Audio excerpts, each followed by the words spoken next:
वारंवारपणे आज या ठिकाणी महायुतीतले नेते आम्ही सत्तेत आहोत, आम्ही सत्तेत आहोत, आम्ही राज्यात आहोत, आम्ही केंद्रात आहोत वारंवारपणे सांगतात.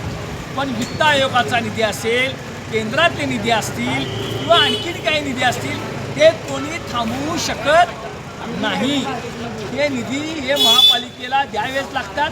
आणि त्याच्याही पुढे जाऊन आज आमचे नेते सन्माननीय बंटी पाटील साहेब यांनी एक नवीन संकल्पना या कोल्हापूरमध्ये या ठिकाणी ठेवत असताना बॉन्डच्या माध्यमातून स्वतः महापालिकेचे बॉन्ड काढून त्या ठिकाणी निधी उभारतीलच, पण त्याचबरोबर महापालिकेच्या आर्थिक उत्पन्न या ठिकाणी वाढवण्यासाठी वेगवेगळ्या ठिकाणी डेव्हलपमेंट घेऊन त्यामध्ये महापालिकेचं आर्थिक धोरण जे आहे चांगल्या पद्धतीनं होऊ दे आणि चांगलं होऊ दे यासाठी महापालिका आर्थिक सक्षम व्हावी म्हणून काही धोरण या ठिकाणी आखलेलं आहे. आणि कुणाच्या निधीवर म्हणजे आज 2.5 वर्ष झाली आणि ही 1 वर्ष झाले, या 3.5 वर्षामध्ये असा किती निधी आणला कोल्हापूरसाठी हा सुद्धा एक परीक्षणाचा विषय आहे.